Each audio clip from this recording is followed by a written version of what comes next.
Okay, तो ये कहानी शुरू होती है गांधी जी के भारत आने के बाद 1915 से लेके 47 तक की पूरी कहानी पढ़नी है। उसमें क्या क्या मेजर इवेंट्स हुए उसके बारे में पढ़ना है। स्टार्ट हुआ था ये कुछ यहाँ से, फर्स्ट वर्ल्ड वॉर, खिलाफत एंड नॉन कॉपरेशन, 3 टॉपिक है इसमें। फर्स्ट वर्ल्ड वॉर, खिलाफत एंड नॉन कॉपरेशन। बात करें फर्स्ट वर्ल्ड वॉर का, इंडिया पे क्या इम्पैक्ट था, क्यों हम पढ़ रहे हैं। फर्स्ट वर्ल्ड वॉर 1914 से लेके 1915 कहीं 18 दिया हुआ है, लगभग चला था।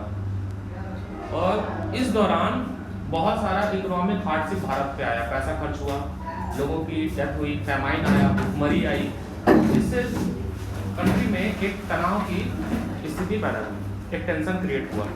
क्वेश्चन यहाँ से आया भी था कि what were the impact of first world war on new economic situation in India, ये क्वेश्चन आ चुका था।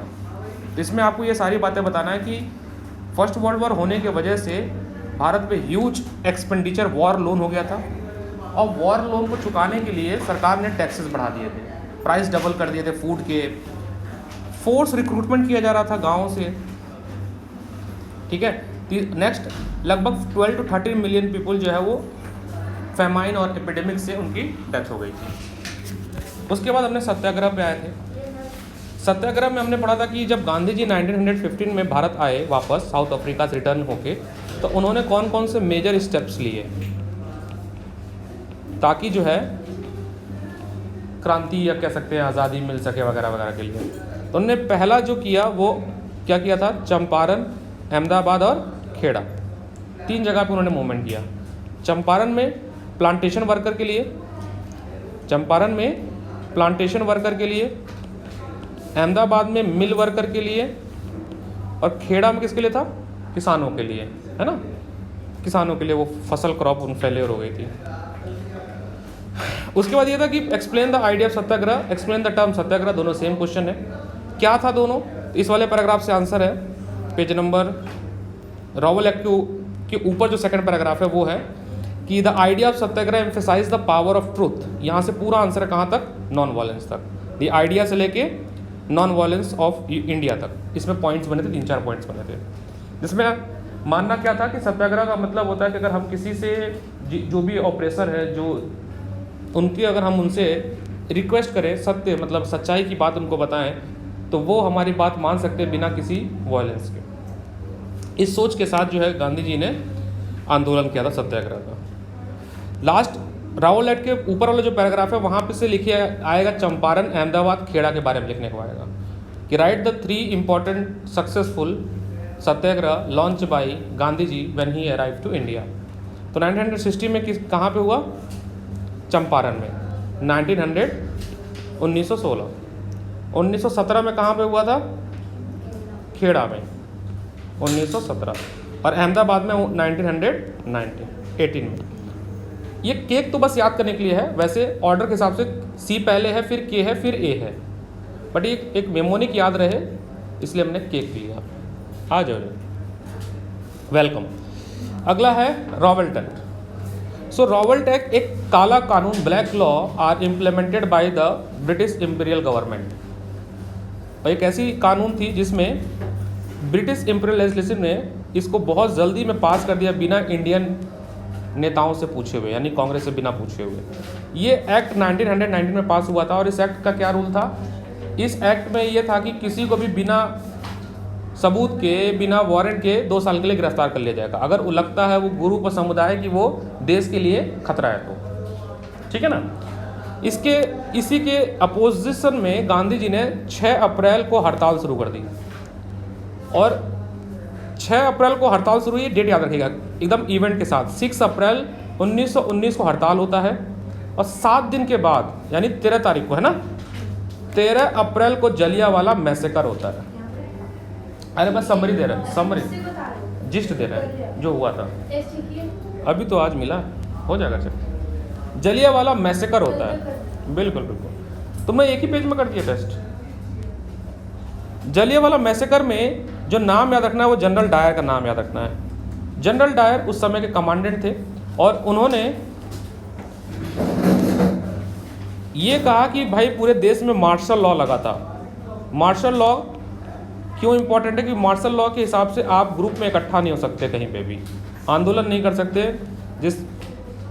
लेकिन लोगों को पता नहीं था, तो इस जो बाग था, जलियांवाला बाग था, वहाँ पे लोग आए थे, एक तो बैसाखी फेस्टिवल मनाने और दूसरा मीटिंग करने भी आए थे बहुत सारे।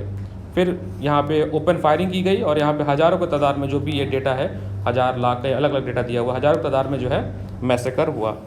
ठीक है, इसको देखते हुए गांधी जी ने फिर से वो बंद कर दिया जो आंदोलन शुरू किया था रउआ लट को, कि भाई इतना बड़ा वायलेंस हो गया। लेकिन गांधी जी ने फिर मूवमेंट को लॉन्च करने के लिए खिलाफत इशू को सपोर्ट किया। अब व्हाट इज़ खिलाफत इशू? व्हाट इज़ खिलाफत इशू? सो खिलाफत इशू क्या था? वर्ल्ड वॉर फर्स्ट के दौरान ऑटोमन अम्पायर के जो मसीहा थे, स्पिरिचुअल हेड थे, उनको गिरफ्तार कर लिए गए थे या वो हार गए थे, उनको डीथ्रोन कर दिया गया था, मतलब उनको उनकी गद्दी से हटा दी गई थी और जेल में डाल दिया गया था। अफवाह ये फैली थी कि बहुत हार्श ट्रीटी लगाई गई है इनके ऊपर। तो पूरे विश्व के जितने मुस्लिम थे उसको सपोर्ट कर रहे थे, तो उसी तरह से भारत में भी मुस्लिम समुदाय था जो उनको सपोर्ट कर रहा था, जिसमें से 2 मुस्लिम ब्रदर्स हैं, मोहम्मद अली एंड शौकत अली, ये सपोर्ट कर रहे थे खिलाफत इशू को। इसको सपोर्ट करने के लिए दे फॉर्म अ खिलाफत कमेटी इन बॉम्बे 1919 मार्च में। तो एमसीक्यू के लिए याद रखिएगा कि 1919 के मार्च में खिलाफत कमेटी बनती है। खिलाफत कमेटी एमसीक्यू के लिए याद रखिएगा कब बनती है? खिलाफत कमेटी वॉज फॉर्म्ड इन 1919 मार्च। गांधी जी इस खिलाफत इशू को सपोर्ट करते हैं। Why he support? बिकॉज उनको पता था कि अगर हमें मास मूवमेंट करना है तो हमें हिंदू मुस्लिम एक साथ चाहिए, क्योंकि जो हड़ताल हुआ था उसमें बहुत सारे लोग पार्टिसिपेट नहीं किए थे, केवल पढ़े लिखे लोग और शहर के लोग पार्टिसिपेट किए, गाँव दराज के लोग पार्टिसिपेट नहीं किए थे, गाँव और दूर के लोग। तो अगर हमें एक मास मूवमेंट लॉन्च करना है तो हमें खिलाफत मूवमेंट को सपोर्ट करना पड़ेगा। गांधी जी ने सपोर्ट किया। और याद रखिएगा अगला डेट सितंबर 1920, सितंबर 1920 को किस सेशन में? कलकत्ता सेशन में कांग्रेस का मीटिंग होता था। जहाँ पे मीटिंग होती थी जिस जगह पे, मतलब करोल बाग में मीटिंग हो गई तो करोल बाग सेशन हो गया। ठीक है, तो जहाँ पे सेशन होता था उसके नाम से तो कलकत्ता सेशन में ये अडॉप्ट किया जाता है, जिसको लीड गांधी जी कर रहे थे। ये अडॉप्ट करते हैं कि हम लोग नॉन कॉपरेशन NCM लॉन्च कर रहे हैं, जो कि मोटो क्या होगा? NCM का फाइनल मोटो क्या होगा? इंडिपेंडेंस, स्वराज। ये कीवर्ड लिखना, स्वराज। अब यहाँ शुरू करना था मेरे को, वाई नॉन कॉपरेशन मूवमेंट, यहाँ से आज के क्लास है। ठीक है, मैं पैराग्राफ वाइज क्वेश्चन बनाते जा रहा हूँ, आपको PDF और ये सब ग्रुप पे भी दे देंगे, और इस पर रिकॉर्डिंग भी इसीलिए कर रहा हूँ ताकि सभी देखना हो देख लेना। 1.3 से जो क्वेश्चन बनेगा बोर्ड का, वो लिखा है how could non cooperation become movement, give your opinion. लिख लो, हाउ कुड, क्वेश्चन है हाउ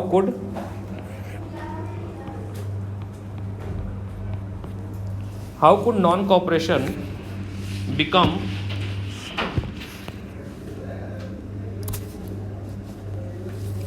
मूवमेंट। अब रेगुलर हो जाओ। Question mark, give your opinion, how could non corporation NCM become a movement, give your opinion. Answer अभी भेज देंगे, अभी फिलहाल पढ़ लेते हैं। आंसर इसी पैराग्राफ में से नीचे तक है।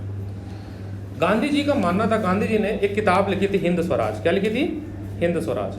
ये भी MCQ के लिए इंपॉर्टेंट है। Gandhi ji wrote a book Hind Swaraj in 1909। कब लिखी थी?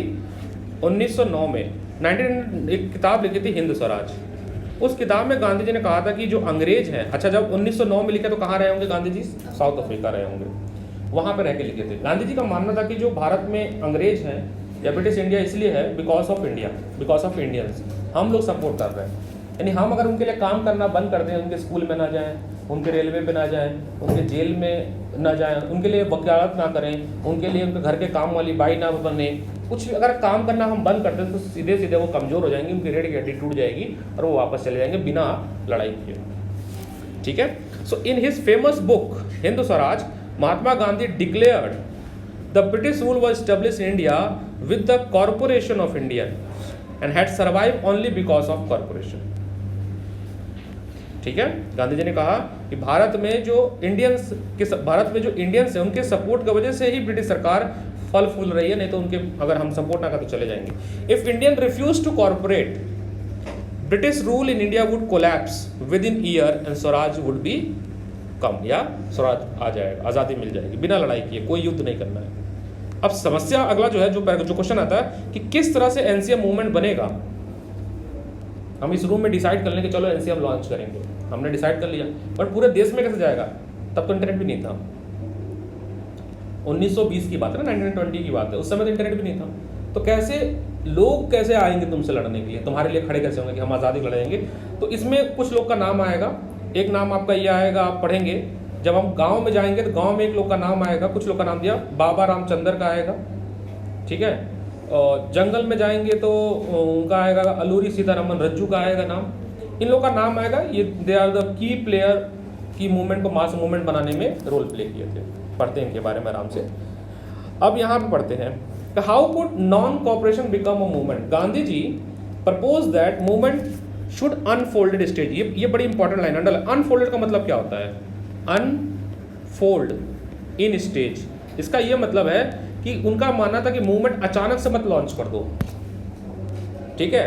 पहले राजेंद्र नगर में मूवमेंट करो, फिर थोड़ा और बड़ा सर्कल करो, थोड़ा और बड़ा सर्कल करो, फिर पूरी दिल्ली में करो, फिर दिल्ली से हरियाणा में करो, ऐसे करके पूरे इंडिया में जाओ।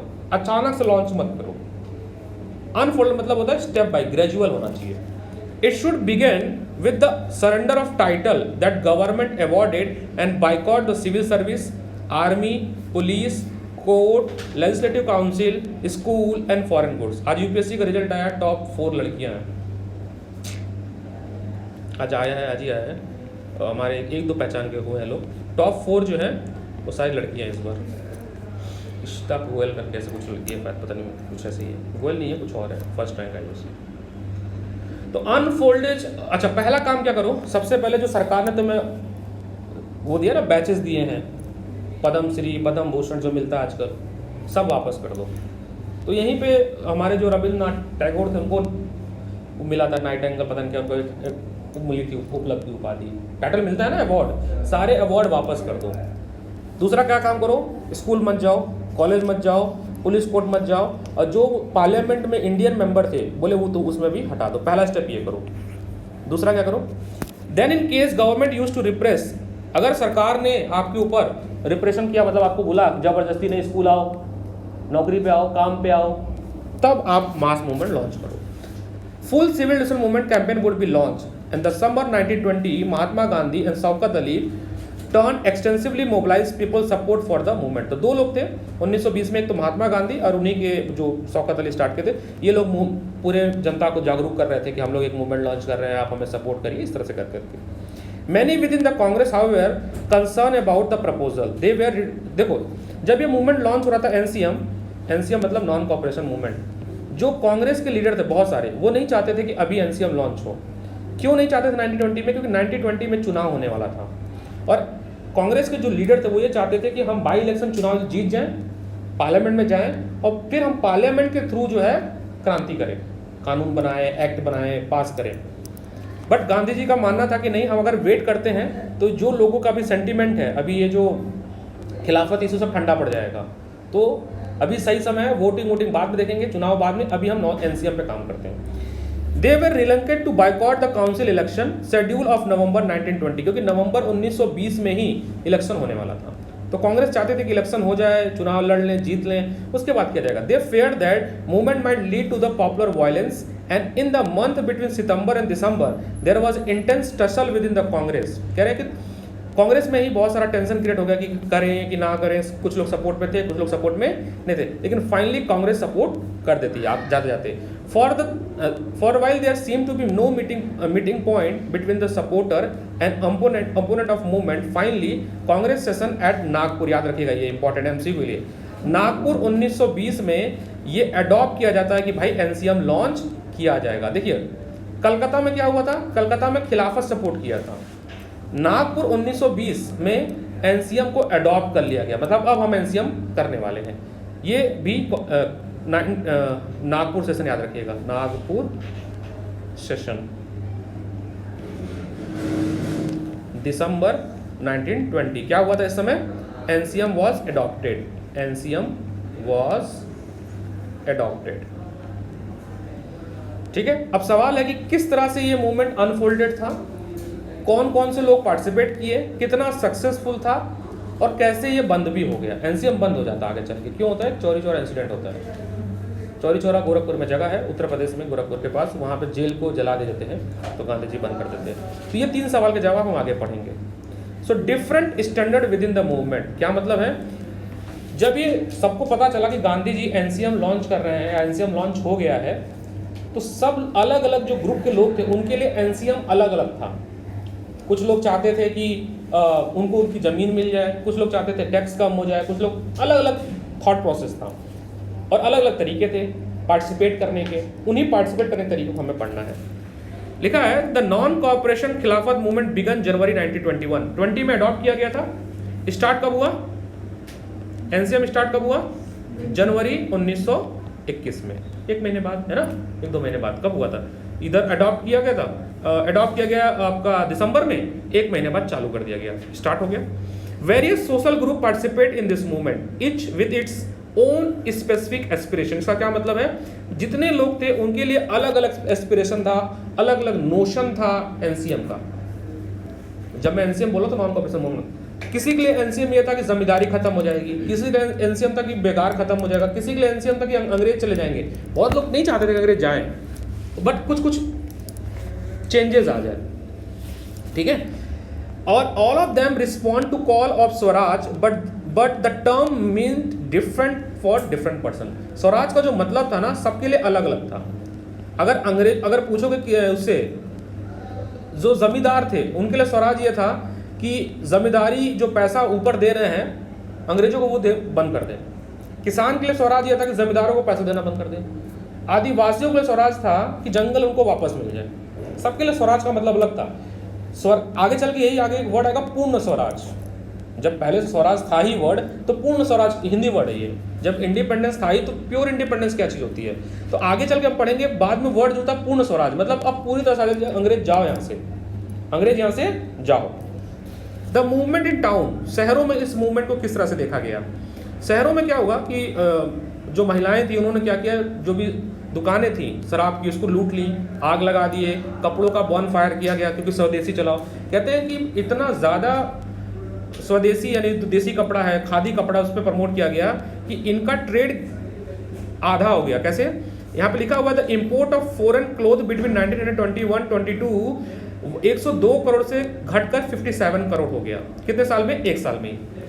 बाहर से जो कपड़ा आता था ना, इंग्लैंड से जो भारत में कपड़ा आता था वो 102 करोड़ रुपए का आता था भारत से, बाहर से भारत में आता था। कब आता था, 1921 में।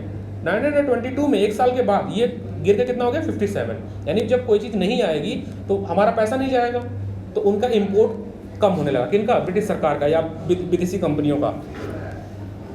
और क्या हुआ, खादी को प्रमोट किया गया, खादी को प्रमोट किया गया। अब इसी लास्ट पैराग्राफ में ये भी देखिए खादी फेल क्यों हो गया। देखो एक्सपेंसिव था, बनाने में टाइम लगता था, और जो मशीन की क्वालिटी थी इसको नहीं मैच कर पा रहा था, तो लोग बस अल्टरनेटिव नहीं, तो वापस फिर से लोग मशीन के कपड़े पहनने स्टार्ट कर दिए। तो पढ़ते हैं इसको। The movement started with middle class, the movement started with middle class participating in the cities.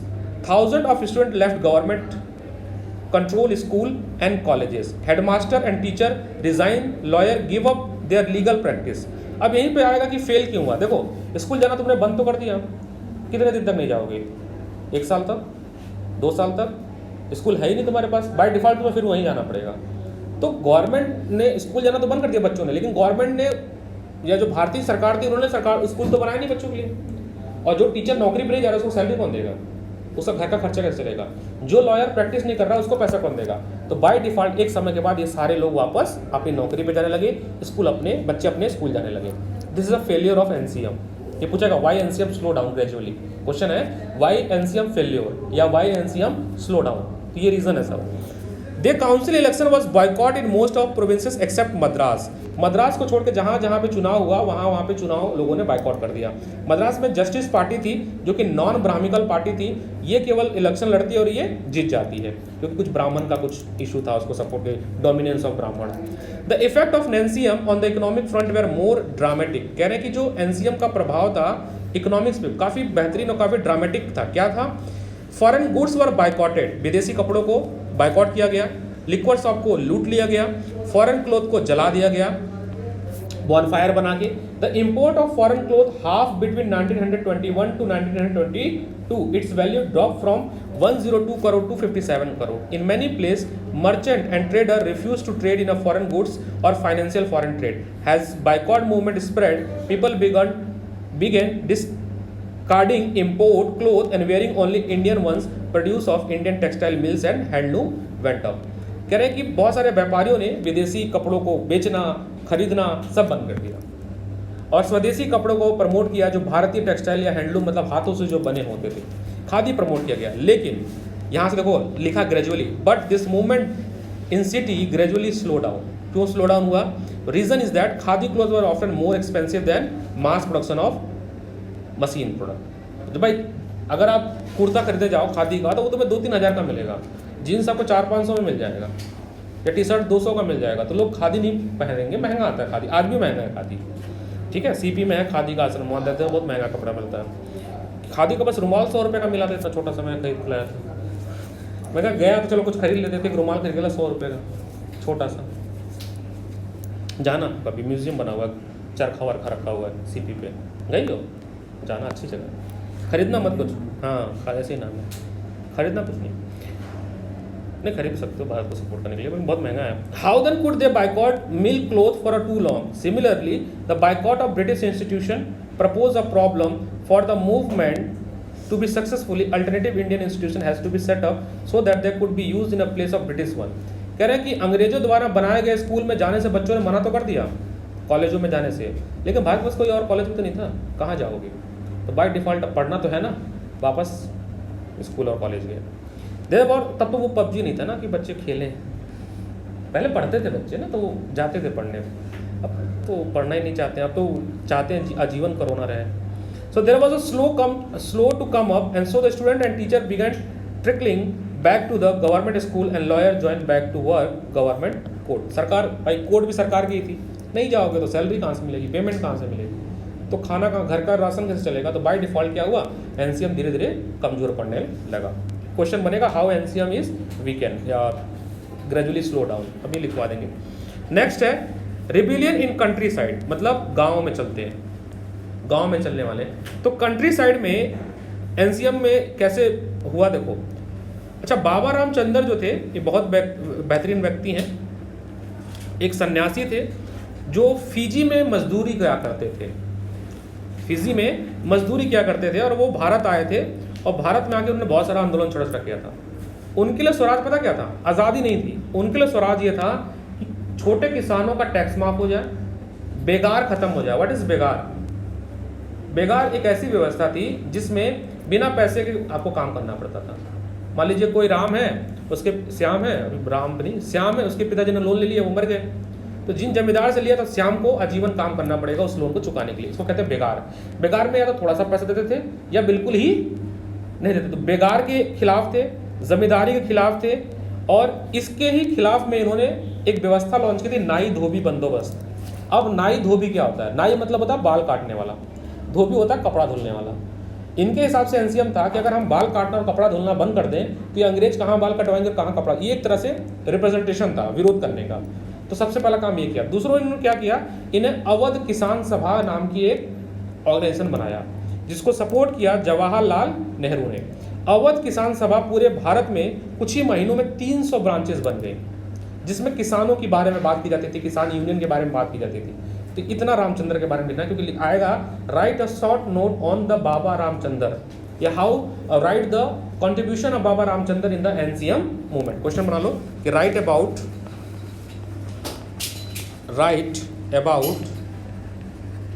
बाबा रामचंद्र। पढ़ते हैं और पॉइंट्स यहाँ से निकालते हैं। कुछ तो ब्रीफ आइडिया लग गया ना, कौन थे कुछ तो आइडिया समझ गए। पढ़ते हैं। इन अवध, अवध आज का उत्तर प्रदेश, अवध मतलब आज का Uttar Pradesh. In Awadh the peasant were lead by, peasant मतलब किसान, was lead by Baba Ramchandra, a sannyasi who had earlier been in Fiji and intruder labour. Intruder labour मतलब होता है बधुआ मजदूर, जिनको ट्रकों में, बसों में, गाड़ियों में बांध कर जबरदस्ती लेके गए थे, उनको कहा था इंट्रूडर लेबर। एक सेकंड बस देना मुझे।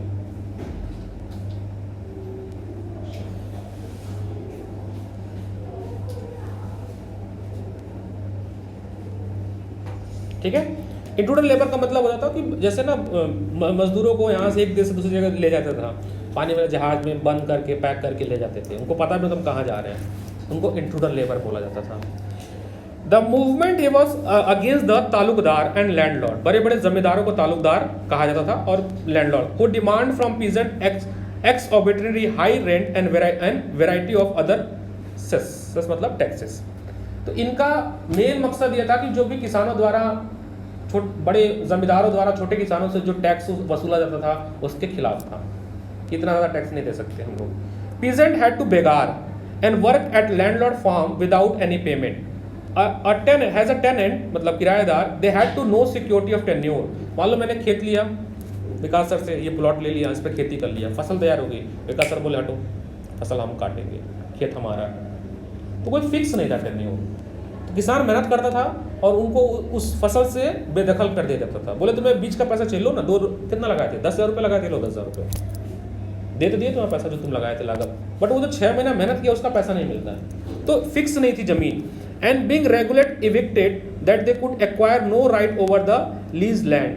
The peasant movement demand reduction of revenue. जैसे आज है ना, मान लो मुझे लाइब्रेरी बनानी है तो मैंने लीज पे ले लिया 10 साल के लिए ये जमीन, मैं यहाँ लाइब्रेरी बनाऊंगा, तो 10 साल के पहले विकास हटा नहीं सकते क्योंकि लीज पे है मेरे पास, या कोई नहीं हटा सकता है। लेकिन अगर यही लीज पे पहले अगर ब्रिटिश सरकार होती तो बीच बीच में सरकार बोले कि नहीं तुम जाओ लाइब्रेरी आवास से, हमारा कितना लगा था लाइब्रेरी में 10 लाख रुपए लो, भाई मेहनत तो मैंने की ना, बनाया तो मैंने, वही चीज़ है। Abolish of begar and social boycott of oppressive landlord in many place. नाई धोबी इंपॉर्टेंट, नाई धोबी बंद were organise by panchayat to deprive landlord of the service of even barber washerman. In June 9020, Jawaharlal Nehru began going around the village in Awadh and talking to the villager and trying to understand their grievances, मतलब problem। Jawaharlal Nehru आए बाबा रामचंद्र के साथ, गांव गांव घूमे, नींद में हो, गांव गांव घूमे और समस्या पूछे कि क्या क्या समस्या है किसानों की। जैसे राहुल गांधी भी नहीं घूम रहे थे, घूमा था ना बंदा, कन्याकुमारी से पता नहीं कहाँ चला गया था, जम्मू कश्मीर पूरा पैदल, भारत जोड़ो यात्रा, वही काम ये भी कर रहे थे। 300 गांव में गए, वहाँ पे इन्होंने बाबा रामचंद्र के साथ अवध किसान सभा की मतलब वो बना, उवध किसान, स्पेलिंग देना OUDH, उवध जैसे पढ़ लेते हो, किसान सभा, ये आ सकता है छोटा छोटा क्वेश्चन। सेटअप किया गया। Baba Ramchandra and few other within the month, कुछ महीनों के अंदर ही 300 से ज़्यादा ब्रांचेस पूरे भारत में इसकी खोल दी गई। And now non cooperation movement began following year. The effort of Congress was integrated Awadh peasant struggle into the wide struggle. The peasant movement, however, developed in form that the Congress leader was unhappy with. As the movement spread, 1921, the house of Talukdar, merchants were attacked, bazaar was looted, grain hoarded. Grain hoarded मतलब होता है तुम्हारे यहाँ से अनाज को लूट कर अपने यहाँ जमा कर लेना।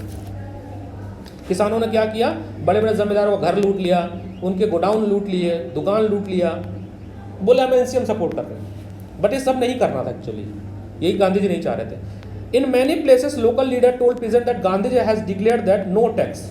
जैसे बोल दे ना कि गांधी जी ने कहा था कोई टैक्स नहीं देना है, जैसे गए पेट्रोल भराने और बोल दे पैसा नहीं देंगे, केजरीवाल ने कहा था पैसा नहीं देना है, वैसा हुआ कि बोले कि गांधी जी बोले नो टैक्स, तो लोग टैक्स वैक्स देना बंद कर दिए, जो भी था।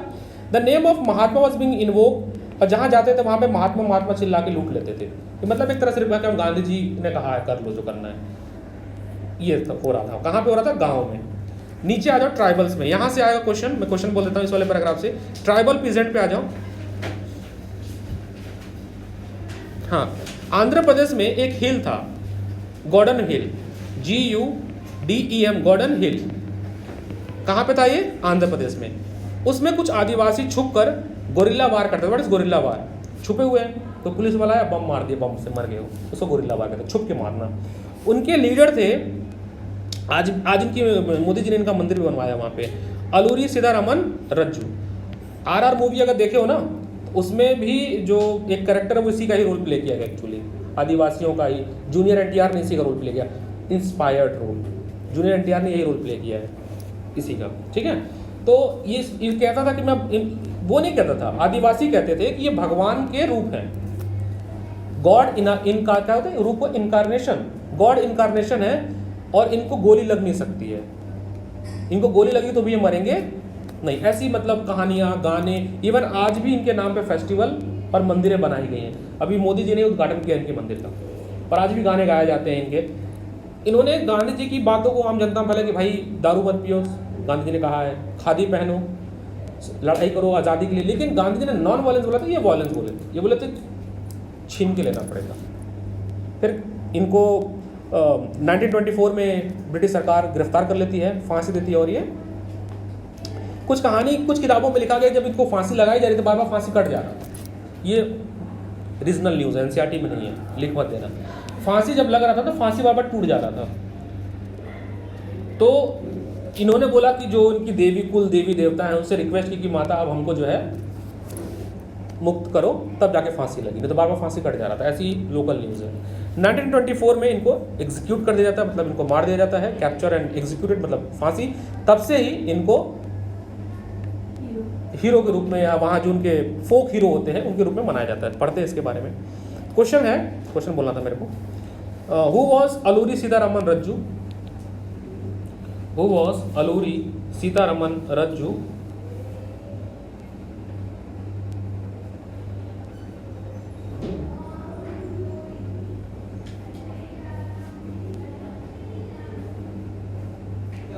Alluri Sitaraman Raju question mark. Explain his role in inspiring rebel with Gandhi ji ideas. मैं फिर से बोल देता हूँ। Who was Alluri Sitaraman Raju? Explain his role in inspiring the rebel with Gandhi ji ideas. मैं क्वेश्चन सारे भेज देता हूँ आपको, इसके आंसर आराम से आप लोग लिखिएगा। अभी पहले पढ़ा लेते हैं इस क्वेश्चन का, एक काम कर लेते हैं। आ गया तो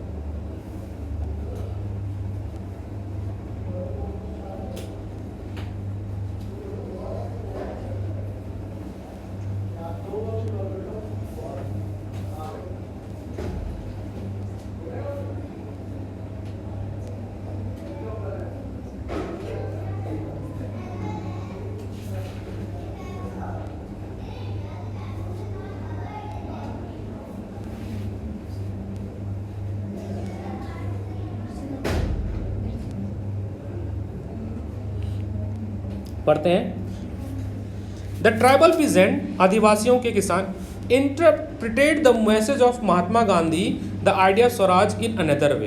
क्या कह रहे हैं कि जो आदिवासी किसान थे उन्होंने गांधी जी का जो मैसेज था स्वराज का, उसको अलग ही तरीके से इंटरप्रिटेड किया, अपनी तरह से समझा। क्या समझा उन्होंने? इन्होंने समझा कि अब से ये जो जंगल अब हमारा हो जाएगा, अंग्रेज हमें, क्योंकि गवर्नमेंट फॉरेस्ट रूल आई थी, जंगल में नहीं रह सकते हो, जंगल नहीं काट सकते, etcetera etcetera. In the godman hill of Andhra Pradesh for instance the militant guerrilla movement spread in the early 1920, not a form of struggle that Congress could approve. जिस तरह से ये आंदोलन कर रहे थे ये आदिवासी, कांग्रेस को पसंद नहीं था। क्यों नहीं पसंद था? क्योंकि ये हिंसा करते थे, ये पुलिस वाले आते थे उनको मार देते, बम से उड़ा देते थे। ठीक है। Here As in other forest region, the colonial government has closed the large forest area, preventing people from entering the forest to graze their cattle, collect fuel and fruits। 9 में पढ़े थे ना हम लोग, वो फॉरेस्ट वाला कानून आया था कि आप जंगल में नहीं जा सकते हो, लकड़ियाँ नहीं काट सकते हो। अंग्रेजी हुकूमत ने जंगल को अपने हाथ में ले लिया था। तो ये उसी का विरोध कर रहे थे कि भाई जंगल तो हमारी देवी देवता, हमारी माता है, यहीं से हमें फल फ्रूट, मेडिसिन, शेल्टर सब मिल रहा है, कैसे हम आपको दे दें? और आप हो कौन कि आपको मिल जाएगा? And this enraged the hill people. इससे लोगों के अंदर गुस्सा आया, आदिवासियों के अंदर। Not only were their livelihood affected but they felt that their traditional right way are being denied. देखो, एक बार को तुम किसी का रोटी छीन लो, कुछ नहीं कहेगा, लेकिन उसके कल्चर के बारे में कुछ बोलोगे तो मार देगा वो। तो यही हुआ था। ये बोले कि हमारे ये कल्चर में, ट्रेडिशन में, जिस मालूम पीपल का पेड़ पूछते हैं, ये काट रहे हैं पीपल के पेड़ को, इनको यहाँ पे कुछ और लगाना है, तो बोले हमारे ट्रेडिशन में इंटरफेयर कर रहे हैं। हम शेर को या हिरन को भगवान मानते हैं, ये उसका शिकार कर रहे हैं। And when the government began forcing them to contribute begar. अच्छा, कांग्रेस सरकार ने कहा था, ब्रिटिश सरकार ने, कि तुमको रहना जंगल में रहो, फॉरेस्ट विलेजर जैसा फ्री में हमारे लिए काम करोगे, इसके बदले हम तुमको जंगल में रहने के लिए दे रहे हैं, फॉरेस्ट विलेजर की तरह। बेकार करना पड़ेगा, जब सड़क बनाएंगे तो हमारे लिए मजदूरी करना पड़ेगा। For road building and the hill people revolt, and the person who came to lead them was interesting figure. Alluri Sitaman Rajju claimed that he had a variety of special power. He could make correct astrology prediction, heal people, he could survive when bullets on. ऐसी अब बातें अल्लूरी सीतारमन ने कहा, लोगों ने कहा कि मैं भविष्य देख सकता हूँ, तुमको चोट लग गई तो मैं तुमको सही कर सकता हूँ, मतलब ईसा मसीह से तथास्तु सही हो गया, मुझे गोली नहीं लग सकती, ऐसा कहानी बनाई गई। Captive by the Rajju he the proclaim that he would incarnation of god, भगवान का रूप है। Rajju talk the greatness of Mahatma Gandhi and said he was inspired by non-cooperation movement and persuade people to wear khadi and give up drinking। Gandhi ji की अच्छी बातों को आदिवासियों में बताते थे कि गांधी जी ने ऐसा ऐसा एक मूवमेंट लॉन्च किया, हमें सपोर्ट करना चाहिए, हमें खादी पहननी चाहिए, हमें दारू वारू नहीं पीनी चाहिए, लेकिन लड़ाई हम लड़के लेंगे, हिंसा नहीं छोड़ेंगे।